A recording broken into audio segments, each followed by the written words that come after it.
o Jean me deu um espaço nesse curso sobre JavaScript para apresentar um pouco sobre o Git e o GitHub por motivo que muitos programadores ainda não têm o conhecimento dessa ferramenta.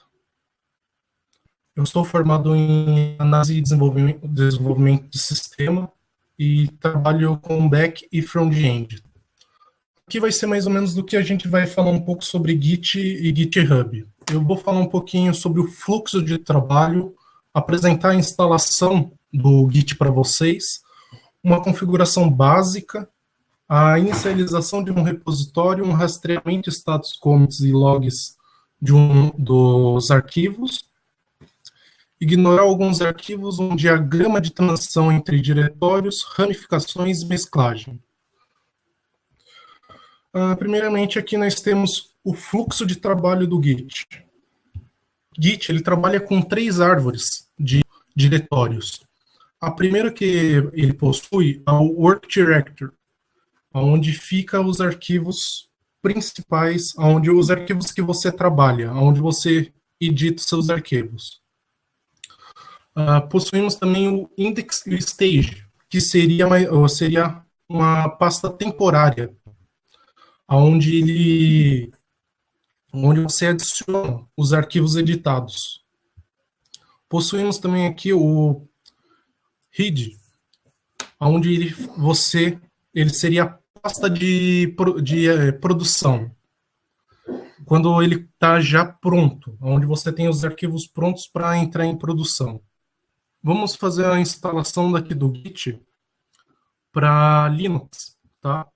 Nós temos aqui o Git para Windows, Mac e o comando no terminal para Linux. Vamos utilizar o terminal para fazer todas as operações dessa pequena palestra sobre Git e GitHub.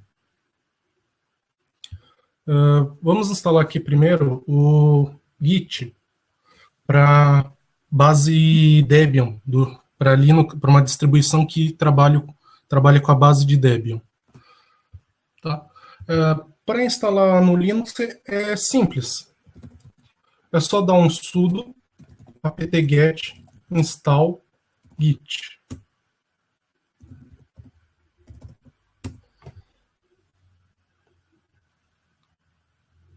Vou limpar aqui a tela e já vamos começar. Já fiz aqui a instalação. Agora temos que fazer a configuração básica. Vou criar uma pasta aqui.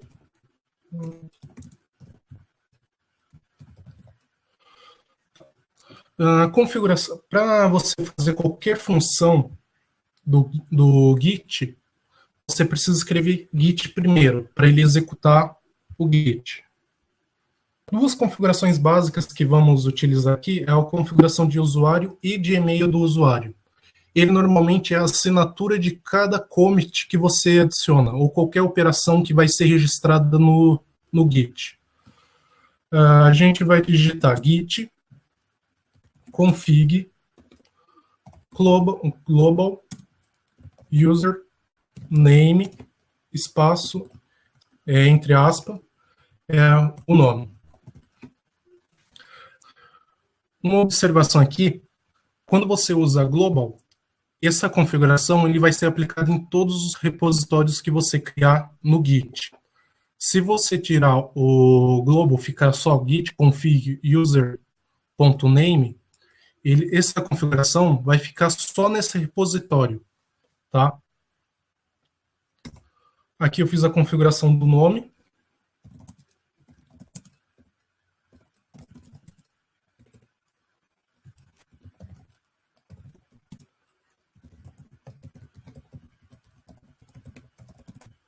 Configuração do e-mail. O e-mail não precisa de aspa.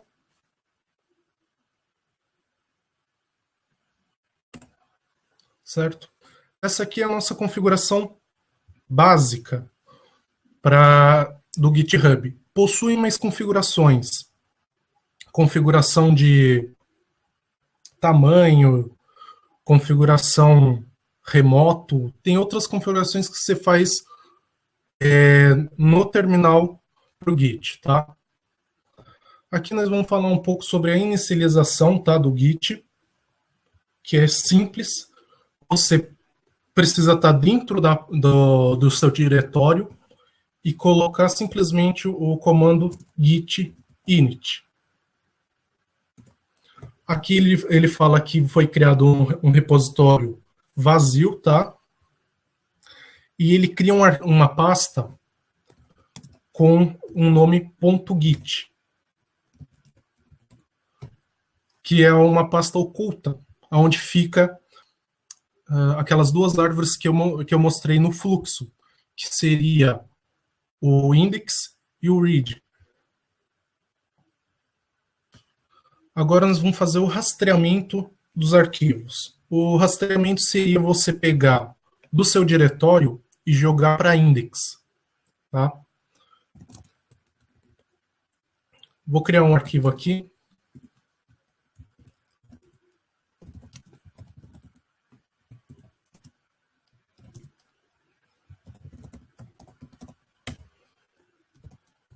O arquivo está aqui. Se eu der um git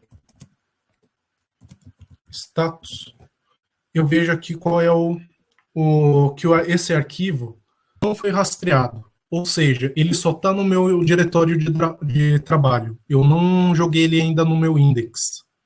Tudo bem? Se eu rastrear ele, eu posso dar um git add e o nome do arquivo. Quando eu tenho muitos arquivos para adicionar, eu posso substituir o nome do arquivo simplesmente por um ponto, que aí ele adiciona todos os arquivos que tiver pendente para ser rastreado, tá? Então aqui eu vou colocar o nome do arquivo mesmo. Eu adicionei. Aqui ele mostra que o arquivo ele é um novo arquivo, mas ele possui alterações, tá? Agora eu vou jogar ele pro read, tá? Que seria pro nosso repositório. Eu uso o commit, git commit, -m, que é para eu informar uma descrição desse commit. Tá? Eu uso aqui primeiro o commit e adicionei. Aqui ele fala que teve alteração em um arquivo e foi inserido um. Tá? Ele criou o molde do arquivo aqui, arquivo.txt.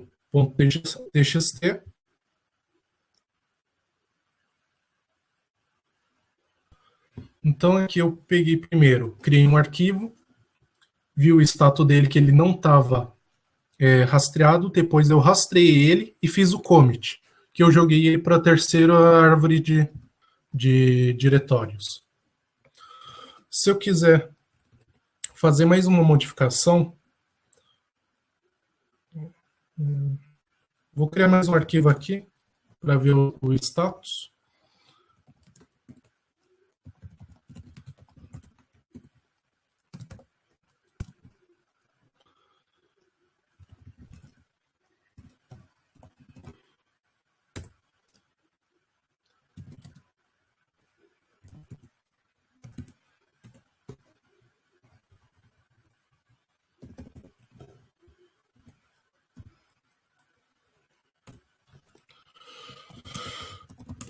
E aqui eu criei um arquivo e alterei outro.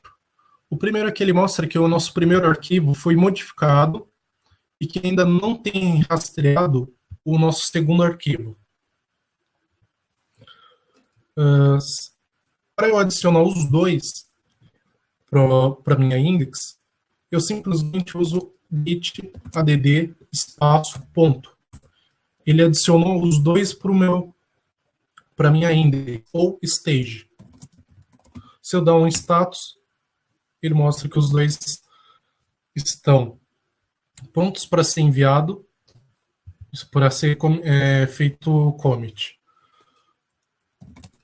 Eu vou dar um commit. Se eu usar esse parâmetro aqui,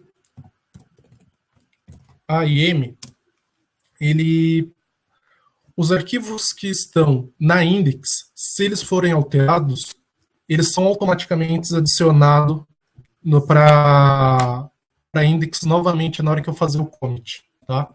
Eu não preciso dar um git add nos arquivos que já estão na index. Ele automaticamente já faz essa função de adicionar e mandar para o commit.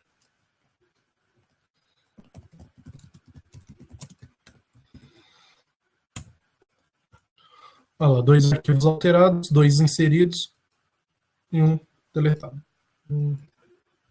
Se eu der um git status, ele vai falar que minha área de trabalho está limpa, eu não possuo nenhuma alteração. Aqui vamos dar uma olhadinha nos nossos logs ou nos nossos commits. Todo commit ele possui tipo de uma chave que é para identificação dele, que seriam os próprios logs, que seria essa chave aqui, tá? Naquela configuração que fizemos no começo, ela é a assinatura do commit, tá aqui, o nome e o e-mail que configuramos, tá bom? A data e o horário que foi commitado e a descrição logo abaixo sobre a descrição que a gente colocou no nosso commit. Podemos também ver de uma forma mais resumida, usando git log espaço traço online, que ele usa o key do commit e a descrição. Ele faz uma limpeza, ele não exibe toda a assinatura do commit, tá?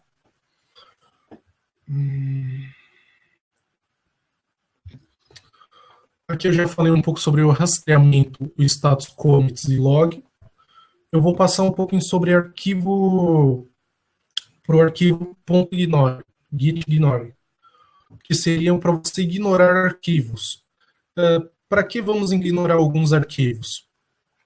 Quando você tem no seu projeto uma pasta ou até mesmo um arquivo de tarefas onde ele não necessita ir para o repositório, que você não vai necessitar enviar para o servidor, a gente define quais são os arquivos que vão ser barrados no commit, tá?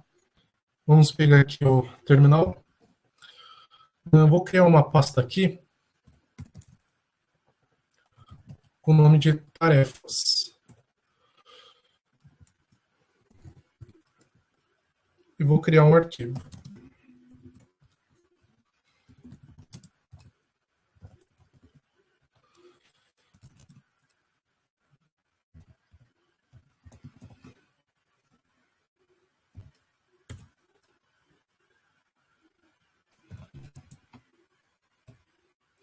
Eu vou criar outro arquivo aqui chamado com a extensão .doc.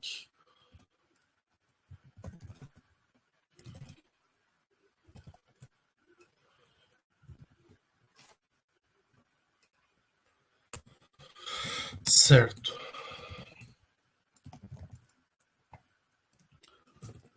Deixa eu editar um dos nossos arquivos aqui.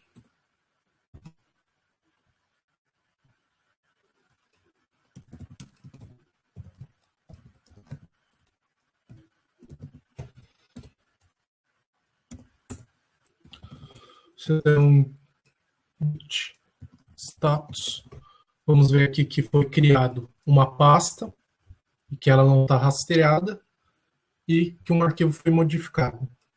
Para a gente ignorar essa pasta tarefas e todos os arquivos que possui dentro dela, a gente vai criar um arquivo chamado .gitignore, tá? Vamos aí editar ele.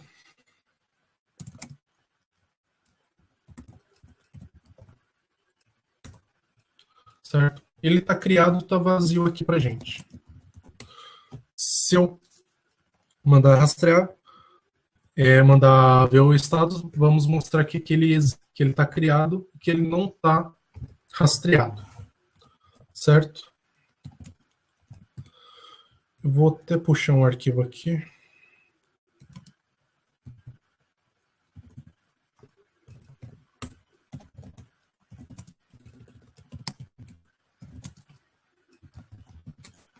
Tá, aqui mais um arquivo para a gente dar uma olhadinha, que também não está rastreado.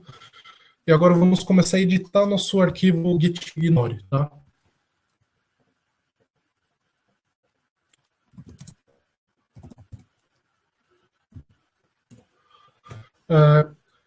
Ele faz uma leitura linha por linha, ou seja, cada arquivo ou extensão ou até mesmo diretórios que a gente vai querer ignorar, a gente passa por linha. No caso, eu vou ignorar a pasta tarefas. Aqui eu só coloco tarefas barra para mostrar que eu estou bloqueando o diretório, ou seja, todos os arquivos que tiver dentro dele não vai ser rastreado. Eu vou salvar aqui. Se eu der um git status, podem reparar que a pasta tarefas já foi removida da lista de não rastreados. Aqui a gente ignorou a pasta tarefas. Agora vamos ignorar o arquivo. Vamos ignorar o arquivo.txt, ou melhor, o taf.doc. Tá? Se eu der o git status, vamos reparar que ele também sumiu aqui da lista de arquivos não rastreado. Mas também podemos, além de colocar pelo nome do arquivo, nós podemos colocar a extensão dele. Tá? Simplesmente colocando a extensão dele no final aqui.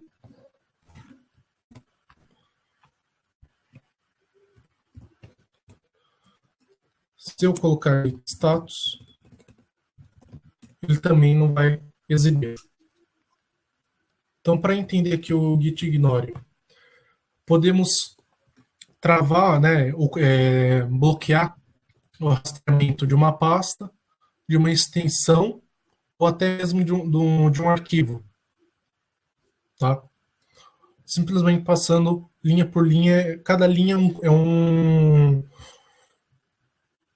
como posso falar, um parâmetro para ser ignorado. Se é uma pasta ou se é uma extensão ou até mesmo um arquivo só.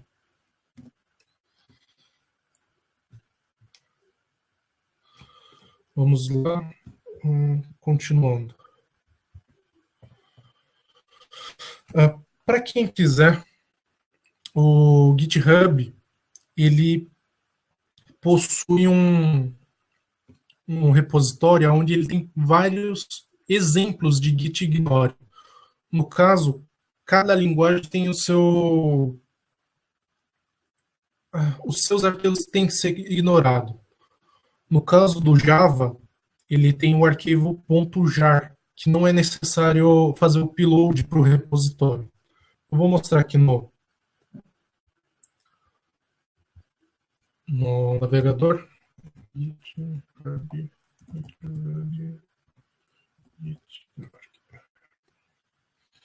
Aqui ele tem vários exemplos para você utilizar aqui. No caso, dependendo da linguagem que você for utilizar, tiver muitos arquivos que necessitam ser ignorados.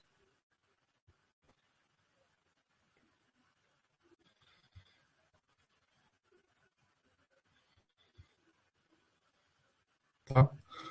Aqui nós temos Ada, Android, C++, C, Key, PHP, alguns arquivos que não precisa ser enviado, tá?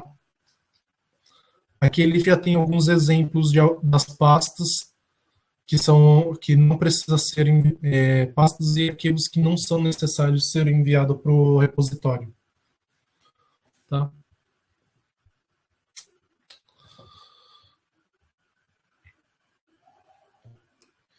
Aqui eu vou mostrar mais ou menos um diagrama de como é feito essa transação de diretório, stage e o repositório onde são gravadas as informações. Primeiro, temos aqui, nós criamos os arquivos, tá? E eles não estão rastreados. Quando a gente dá o git add, ele é rastreado e é jogado para o index ou stage. Quando a gente, nesse arquivo já rastreado, a gente faz uma mudança, ele volta para o diretório com modificações, que seria aqueles arquivos que quando a gente dá o git status, mostra que ele tem modificações e ele está rastreado. A gente adiciona ele novamente para o index e quando damos o git commit, é quando ele pega esse stage e joga no repositório, onde seria um exemplo de uma pasta de produção. Tá? É bem simples. E quando a gente edita novamente esse arquivo em produção, no caso, o arquivo, quando você dá o commit, o repositório, ele é um clone do diretório, tá? Fica idêntico. Aí quando a gente faz essa modificação, ele volta para o diretório e segue de novo esse ciclo. Aqui eu vou falar um pouco sobre ramificações. O que seriam as ramificações? Eles seriam galhos do projeto. Quando você tem um desenvolvimento, tá? Você está desenvolvendo aquele projeto e aparece uma alteração, uma correção de algum módulo, você não precisa parar aquela produção e voltar todos aqueles arquivos antigos e ter que trabalhar. Simplesmente você separa essa alteração, essa correção para outro nível, no caso, para outro ramo. Você tem seu desenvolvimento, tá? No caso, você tem o master, que seria o projeto final. Você tem a sua ramificação de desenvolvimento. E na ramificação de desenvolvimento, você tem uma ramificação das alterações, no caso, tópicos. Como aqui ele estava desenvolvendo, e aqui no C5 teve que fazer uma. Ele pode ter continuado aqui, C5, C8, C9, C10, foi continuando no desenvolvimento. No C5, ele teve que fazer uma correção.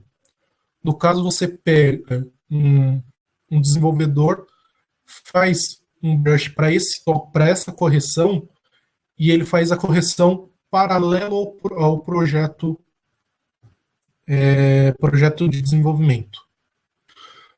Para trabalharmos com o brush, pelo menos vamos dar uma visualizada aqui nesses comandinhos aqui que está no slide.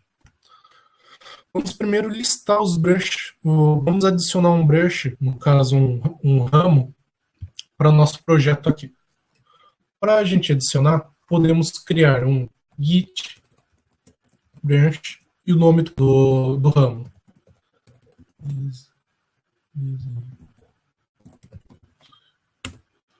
Tá? Vamos dar uma olhadinha aqui. Vamos ver que nós temos master e desenvolvimento. Só uma observação. O master, ele é automático, tá? Ele já é uma ramificação pai do projeto, que no caso, quando você inicia um repositório, ele cria a pasta .git e já automaticamente cria esse brush master. Aqui eu já estou mostrando que estamos no brush master. O asterisco, ele mostra em qual brush você está. E temos aqui que acabamos de criar o brush desenvolvimento. Para a gente mudar de brush, a gente usa o comando git checkout e o nome do brush, no caso, desenvolvimento. Aqui ele mostra que tem uma pendência do arquivo commit. Tá? Então, quando a gente pode voltar para o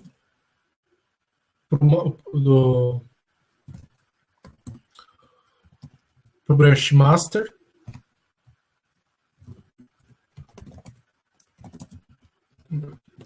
e vamos comitar esse arquivo, essa alteração que está faltando. Temos para rastrear o git ignore e a modificação do arquivo.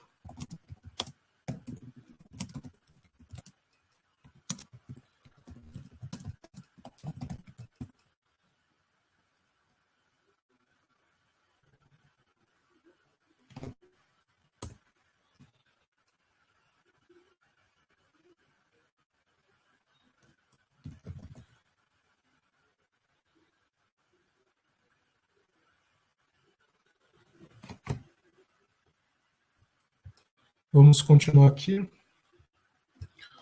Tá. Agora, se a gente mudar para o desenvolvimento, ele não dá mais a notificação de que tem arquivos pendentes para rastreamento. Tá?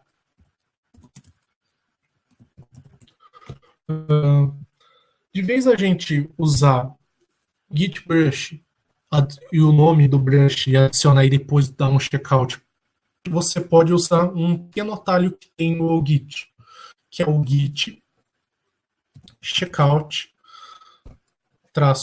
-b e o nome do novo brush. Ele simplesmente cria e já vai direto para esse brush que você criou. Tá bom? Vamos vir aqui. Então a gente já criou, listou e vamos apagar um brush criado. Com o comando git brush e a opção D e depois o nome do brush, você consegue apagar um brush.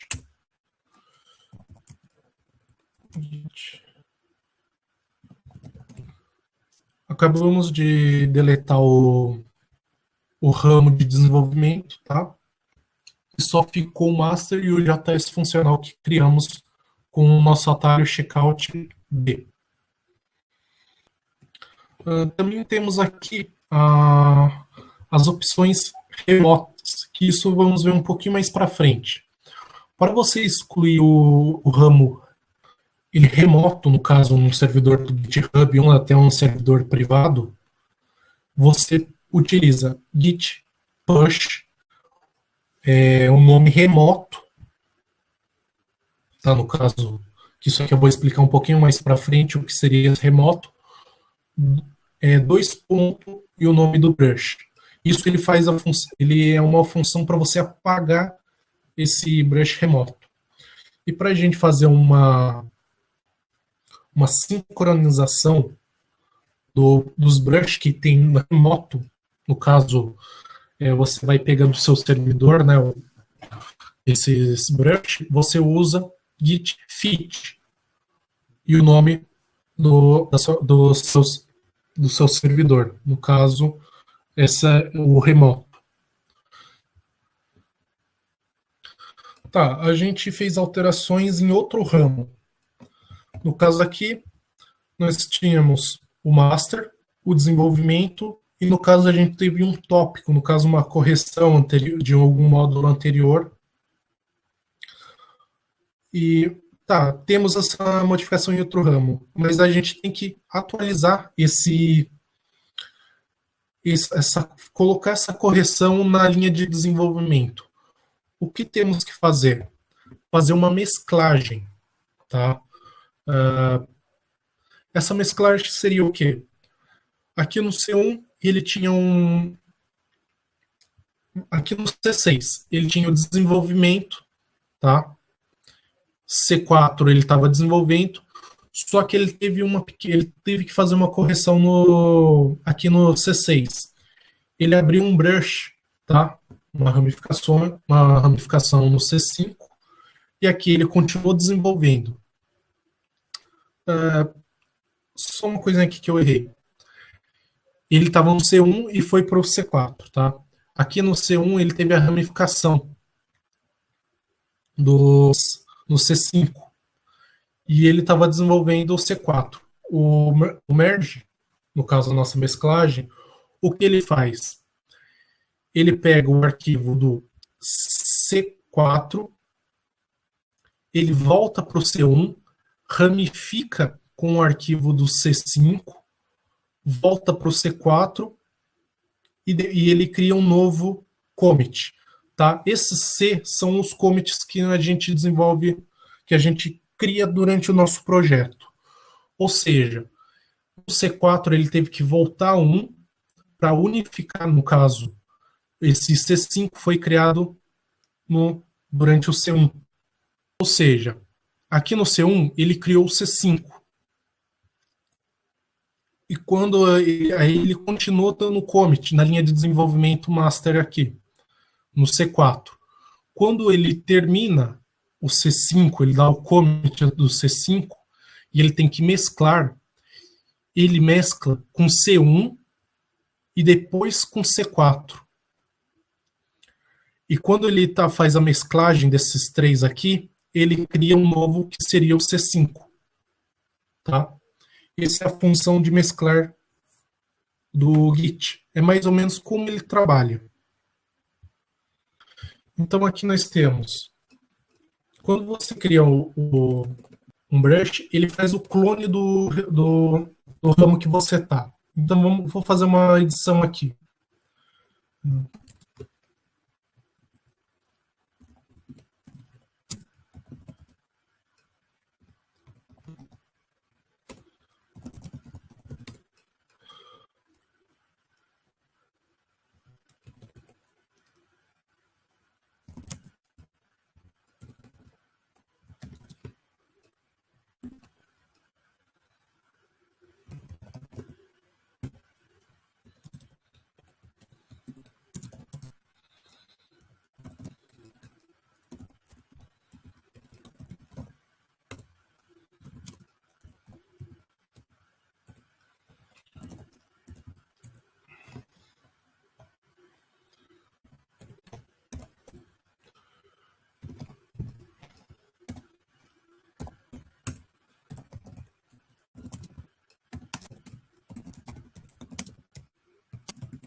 Tá, aqui eu fiz alterações de alguns arquivos.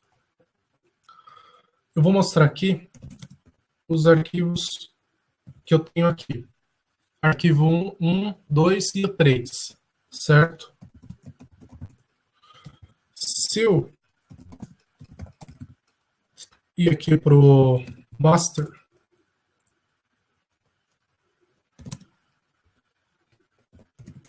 vocês vão ver que ele não possui o arquivo 3, tá? O que seria? Ele está em outro ramo. Ele está no ramo JS funcional.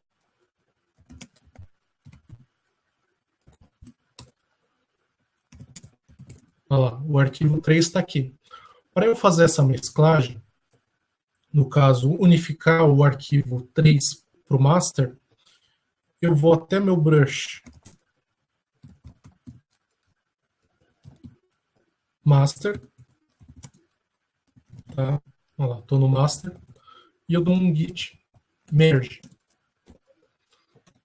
e ponho o nome do meu brush que eu quero unificar, no caso, JS funcional. Aqui ele está falando que ele está unificando, tá? Pronto. Um arquivo alterado, um arquivo inserido, criado o módulo 100.644 do arquivo 3. E se eu dar agora um comando para visualizar, ele está agora no Arch. Eu unifiquei o nosso brush para o master. tá? Aqui é a nossa mesclagem e vamos começar a criar a nossa conta e o repositório para o curso. Eu estou aqui com a página do Git aberto, tá? Primeira coisa, a gente vai criar uma conta e depois um repositório no Git, tá? É só entrar na página github.com e aqui vem aqui, SingUp, para a gente criar uma conta.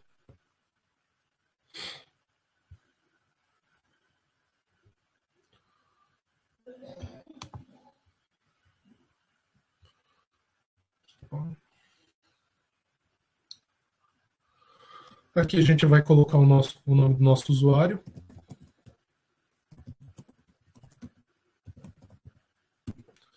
O e-mail. Uma senha para ele.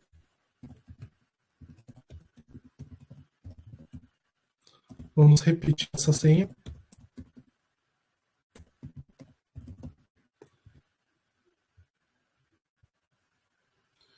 Vamos criar a conta aqui.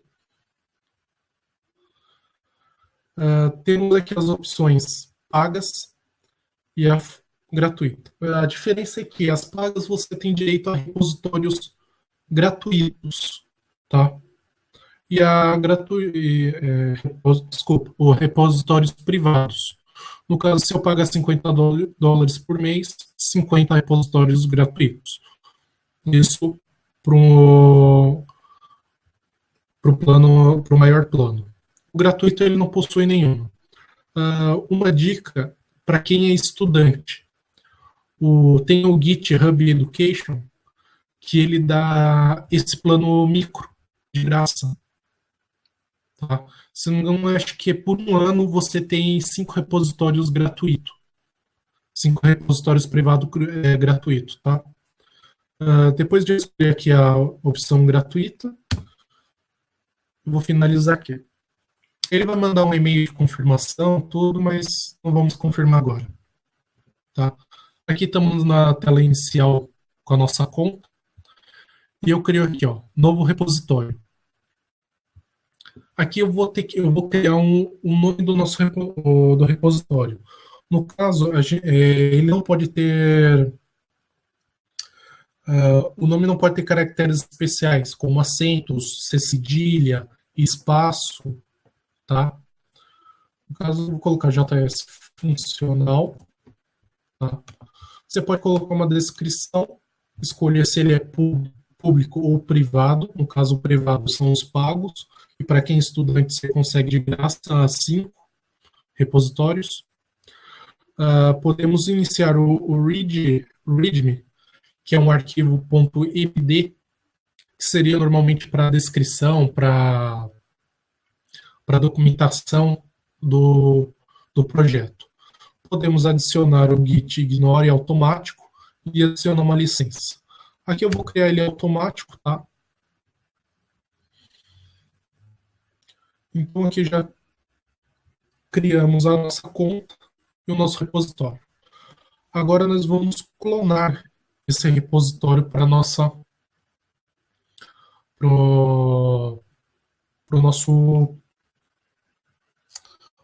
máquina, tá?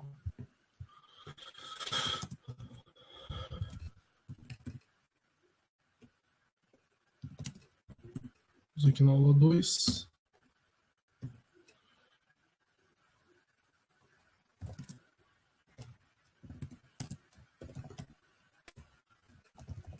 Certo.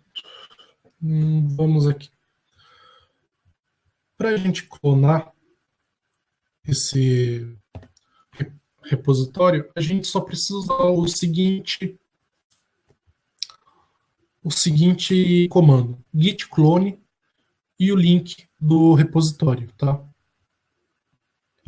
No caso, vamos aqui, ó, o link. Eu dou o git clone e o nome do nosso repositório. Ele vai clonar. Tá clonado aqui pra gente, tá? Se eu colocar aqui, ó, ele tá o git ignore e JS funcional.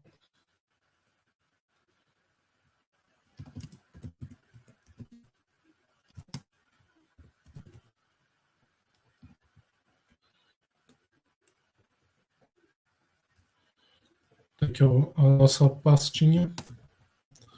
Tá aqui o nosso projetinho já pronto para a gente trabalhar. Eu vou aqui criar um arquivo.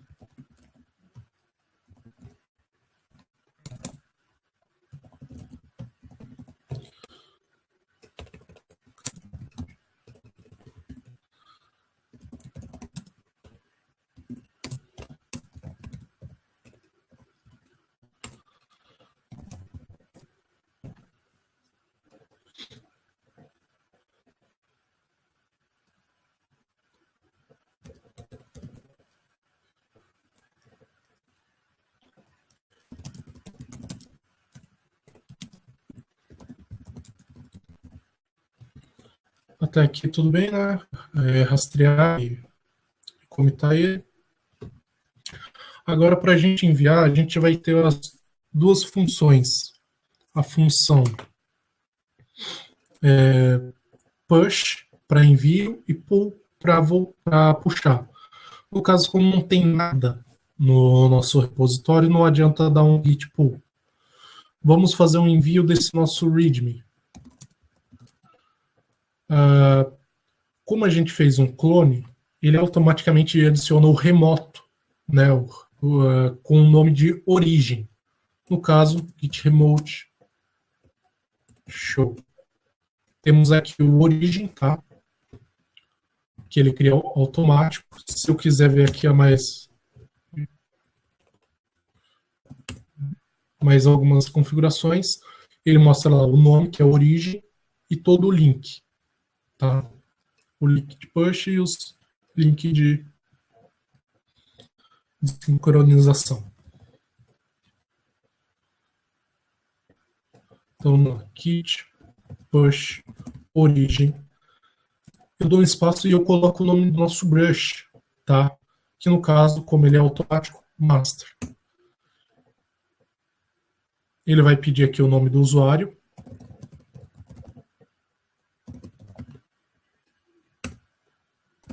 A senha.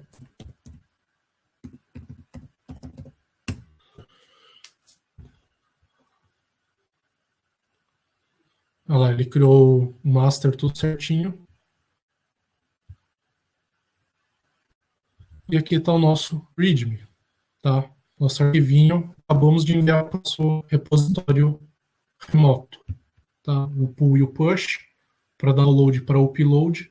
Agora nessa minha outra conta aqui, eu vou fazer um fork. O que seria esse fork? Seria você fazer um clone do seu repositório no GitHub para você poder colaborar com os projetos. Fez o fork. Está aqui o nosso projetinho. Tá? Então,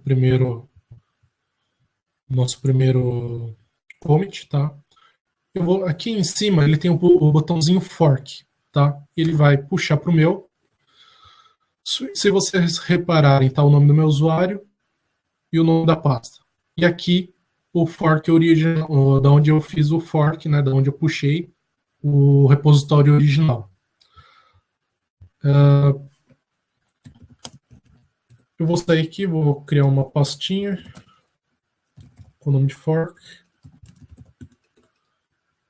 e vou adicionar esse commit aqui, esse diretório para mim.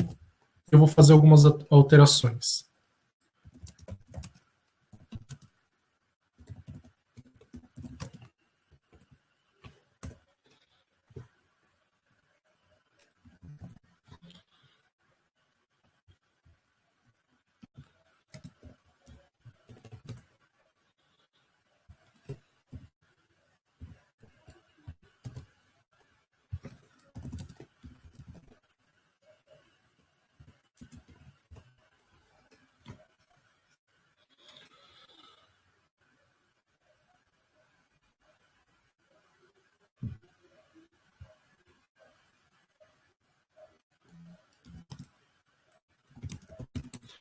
Tá aqui o nosso arquivo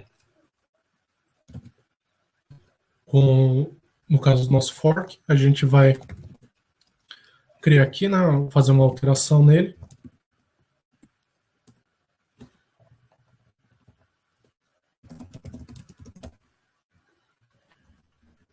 aqui na alteração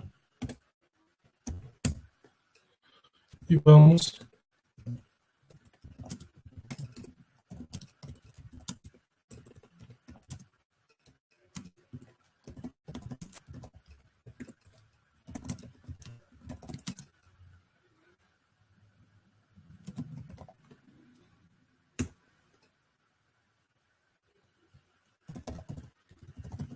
usuário e senha.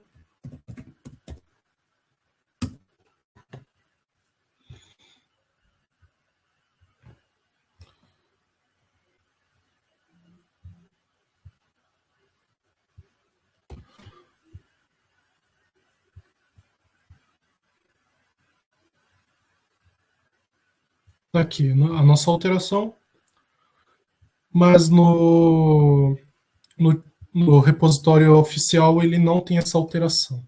Vamos agora dar um fork, um pull request para o repositório oficial, para aquele diretório oficial aceitar. Tá? Deixa eu voltar aqui para mostrar certinho. Aqui em cima, ele tem um botãozinho de pull request. Tá? Eu vou clicar aqui. Ele vai mostrar qual é a base, no caso, a base original, né, da onde veio, da onde eu dei o fork, com o Brush Master, e aqui da onde está saindo essas alterações desse pull request, que seria o meu usuário que eu estou usando agora, com a comparação do meu Brush Master, tá? Tem aqui as alterações que eu fiz, e eu dou criação de um pull request. Aqui vai ter o título do commit, e aqui uma pequena descrição.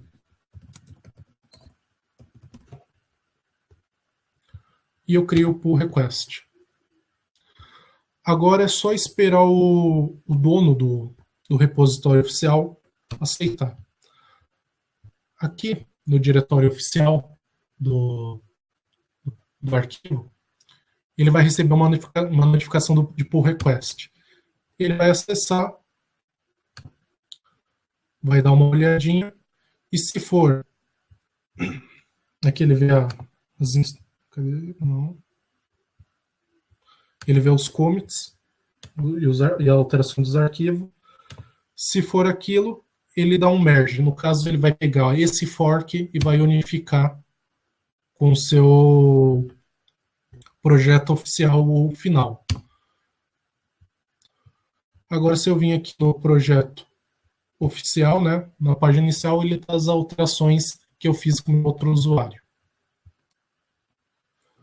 E eu espero que vocês tenham gostado desse pequena palestrinha, né? Foi muito rápido. Mas é isso aí, pessoal. Uma coisa simples e básica, só para vocês terem o conhecimento do Git e do GitHub para as aulas que o Jean vai passar para vocês agora, dando continuidade.